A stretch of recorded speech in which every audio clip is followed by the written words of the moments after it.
So the World Series is going on right now, and my Boston Red Sox are up 3-1 on the Dodgers. And as I was writing this sermon earlier this week, I thought that they would have won it by now. But they're up 3-1 after the world's longest game ever, where they went 18 innings.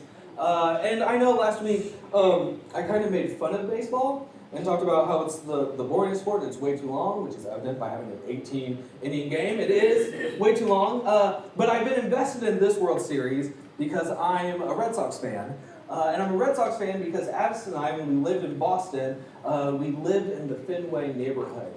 You could literally open our windows and you could see and hear the Fenway games and the concerts there.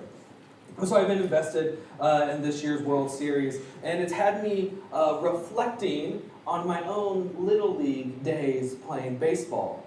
And I've been thinking about, the only time I really want to think about baseball is when I think about my third grade team. We were the Hurricanes. We had kind of like Yankee-inspired jerseys, and we were just the best team.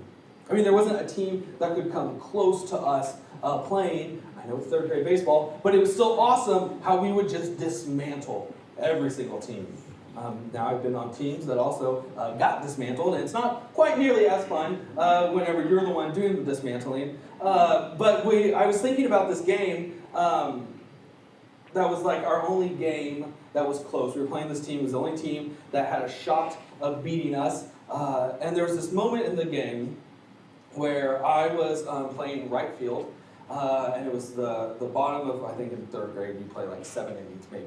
So bottom of the 7th, we were up 1, there was 1 out, and they had runners on 2nd and 3rd. If you don't know baseball, I'm sorry that this sounds crazy.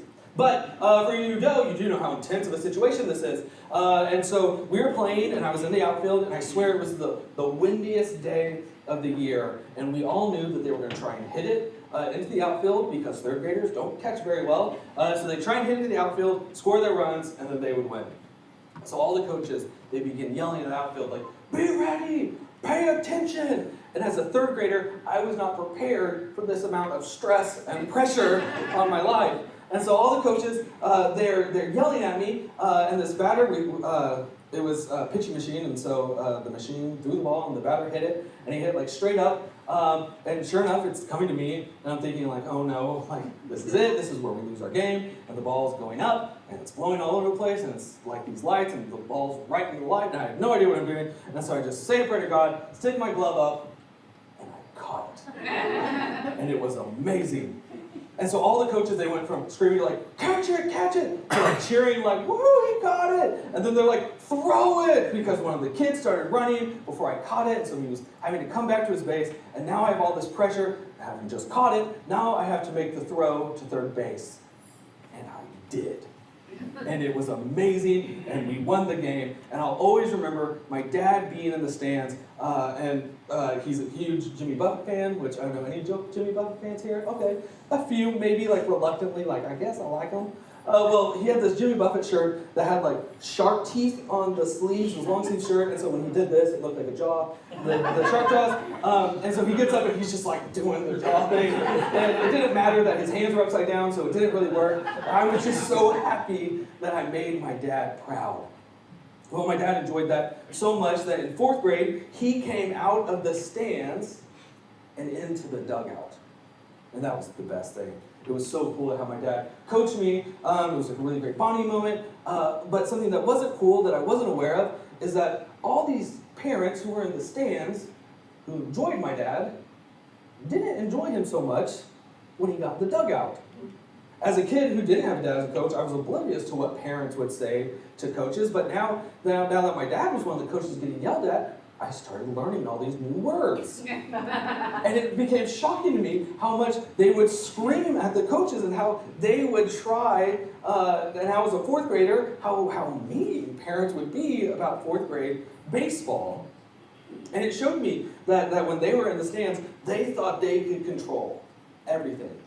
And they couldn't rely on the coaches, and their coaches obviously didn't know what they were doing. And so they wanted to let them know the right way to play the game.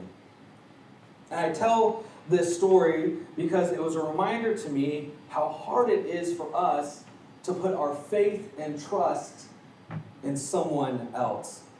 We want to control our destiny. We want to control the events of our lives and our children's lives and our family. We want to have that kind of impact.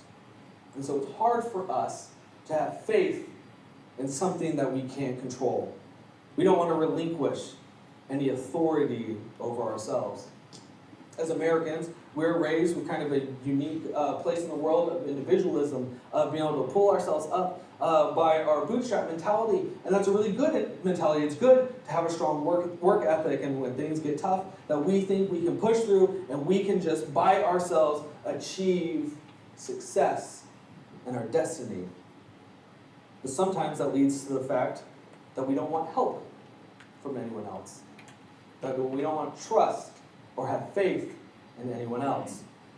So on the one hand, we as a people, we don't want others to have control. We don't want to put faith in anyone else but ourselves. But at the same time, we put our faith in the craziest, strangest places. On the one hand, we have this work ethic that says, I can do this, I can work hard enough. But on the other hand, we're like, ooh, pyramid scheme. And we're excited about these other ways in which we can make our money. We think I can control my happiness, and then we place our happiness in 18 to 20-year-olds on a football field every Saturday, in which we are bound, unless you're an Alabama fan, to be disappointed at the end of the year. And so we do. We put our faith in the strangest places sometimes. I don't know how many of you, do you all remember I'm going to talk about a cult for a real quick second. The Heaven's Gate cult? Anyone? I have some people saying, yeah, some people know. Well, if you haven't heard, you're in for a trip this morning. The Heaven's Gate cult, they kind of became famous in 1997, and they were the folks who thought there was like an alien spaceship behind Halley's Comet. Is that starting to remember? They thought there was this special spaceship that was coming to save them, and I have to read this because I can't remember it without laughing. But they believed that Halley's Comet was a sign that the older members of the evolutionary level above humans were going to come save them and take them to heaven. And now, if you want, their website is still very much active in all of its 90s glory, and I spent way too much time reading about it, but kind of the thing that gave them notoriety is that they thought, if we commit suicide, we'll go to the comet spaceship in the sky. And they believed that. How do you get people to believe in something like that?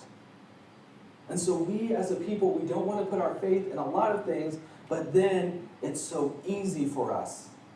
Because I think deep down, we want to have faith in something. We want to know that there's something out there for us and to help us. And so I think as we read our scripture today, we see an example of Bartimaeus, the blind beggar, searching and putting his faith in Jesus.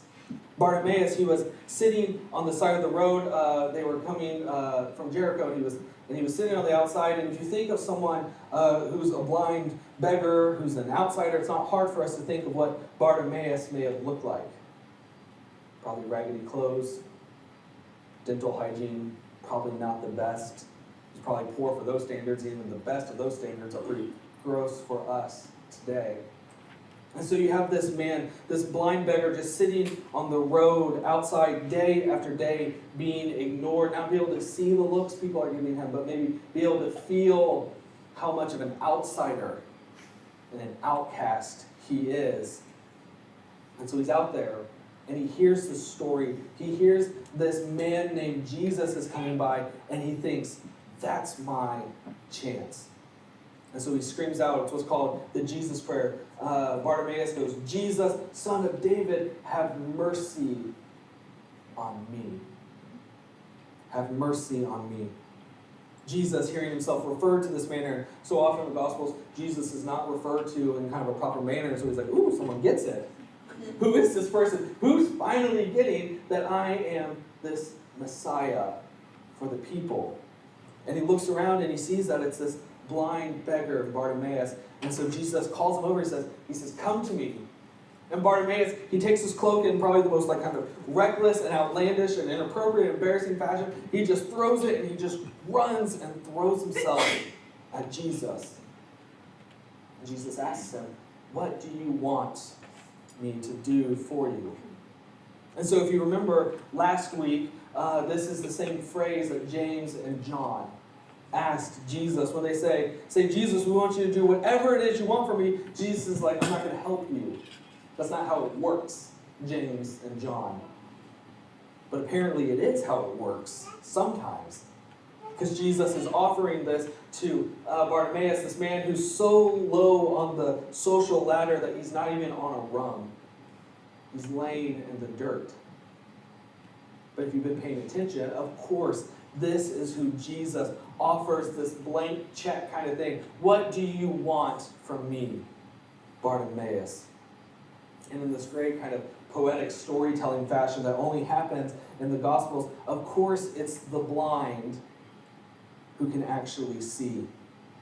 It's the blind person who doesn't know who Jesus is, who's never been with Jesus, but he's just heard these stories. Of course, he's the one who finally sees Jesus for who he is. Disciples, they've had Jesus at their fingertips. They've been with him for years, and they don't get it. And we know that they don't get it because after Jesus dies, after the crucifixion, they just go back to their normal lives. They go back to be fishermen. They just go on as if the last 3 years hadn't happened. But for Bartimaeus, that's not an option. There is no other life. There's nothing that he can go back to. He has one shot, one opportunity to stand before Jesus, and he takes it. He seizes the moment. He tells Jesus, Teacher, let me see again. God, I see you, and you are my only hope. Bartimaeus, left behind by family and society, he could trust and have faith only in Jesus because he was out of options. And so we're closing our stewardship series and our pledge drive by looking at our responsibility to God, our ability to respond to God, and asking, how should we respond to God? And sometimes it can feel like we have a lot of responsibilities. There's lots of things that we are supposed to be held accountable to God. We go to church, we go to Sunday school, we do mission work, we help out at the preschool, we go to our young adult events, we go to youth, we go to camp. There's a lot of things. Through the Hebrew Scriptures, it says there's 613 commandments. That's a lot of responsibilities to keep up with, and being honest, it's a lot of responsibilities to fail at keeping. But I think if we look at the example of Bartimaeus the blind, or maybe for this morning we can call him Bartimaeus the brave. We can look at him and we can see that our only responsibility to Jesus is to have faith in him, to believe in what he says, and to trust him. Now, not everybody in the Bible put their faith in Jesus. The religious leaders of the day whose self-serving hypocrisy he threatened and exposed didn't believe in Jesus. They saw him for a threat to their position that he was. And the wealthy aristocrats who were oppressing the common people, they didn't trust him. They saw him and were afraid of him.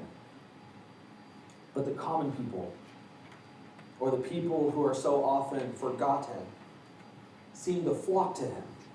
They came to him in throngs. They rejoiced over his message of righting wrongs, of comforting the suffering, of delivering the oppressed, proclaiming the nearness of God, and the poor and forgotten flocked to that message. I think there's a built-in kind of appeal to people who are forgotten when they're told they're loved. They're like, yeah, I'll sign up for that. But then I also sometimes wonder, what was it about Jesus? What was it about this person who walked on the earth and ate with sinners? What was it about him that brought people to him and had trust in him? And so I think about, what about the people who I trust? Why do I trust these people? Why do I tell them my deepest, darkest secrets, my fears and my anxieties and my shame and guilt? Why do I trust these kind of people? Because we know that they will never betray us. They'll never forget us. Many of us share our lives with another person. Sometimes it's not always easy or fun to do, but why do we do it? It's It's because there's something that makes it hard for us to imagine life without them. So what is it about Jesus that inspired the kind of faith and trust that led to the healing of thousands? What was this poor blind beggar's faith in? Perhaps he had faith that the psalmist says in 34, many are the afflictions of the righteous, but the Lord rescues them from all. Perhaps his faith was really in Jesus, was really in God. Did Bartimaeus know that Jesus was this uniquely chosen person who came to show God's love and deliver the people of Israel and through them all of the faith? I don't think Bartimaeus knew that. Did Bartimaeus know that in this person of Jesus communicated a love that could only come from God? Maybe, but maybe not. I think for this poor blind man on the road from Jericho, Jesus represented his one chance for a new life. I think that anyone who puts their faith in Jesus to such an extent that they cannot help but put faith in anything else, that they say, this is it. This is my one chance. This is our one chance. This is the world's one chance. Can't help but to be healed and experience salvation. Faith can make us well. That's so often what this story is known for, that our faith can make us well. And it's not magic or superstition or some kind of simple explanation, kind of write-off to say, oh, I'll just have faith and it'll be made okay. But I think it's when we put ourselves second, when we put God first in our lives and serving and following God, our eyes can be opened, our ears unstopped, and our hearts melted. We can know what it means to be healthy and whole. We know what it means to be a full person in the fullness of the creation from the Creator. Having faith in God, thus, is what makes stewardship possible. You can have all the trust and faith in the world in Sam or me or Don or Erica or Megan or the people who you worship with or the people who are in Sunday school or anyone here. You can have all the faith in the world in any of us, but it'll fall short because it's a faith that only can be from Jesus, that can help us push past our insecurities, that can help us push past our uncomfortableness, push past our doubts. That kind of healing, that kind of wellness only comes faith in God, and that's all God is asking for us. God isn't asking us to save the world, though we should try. God isn't asking us to save ourselves. We can't. God is asking us just to have faith, to put our hope in Jesus. And when we do that, when God tells us, go, your faith has made you well, then we follow on the way. Amen. And as a people who are known, who know that we have faith, who God puts us in relation to support each other, I invite us to rise and pass the peace of Christ to one another.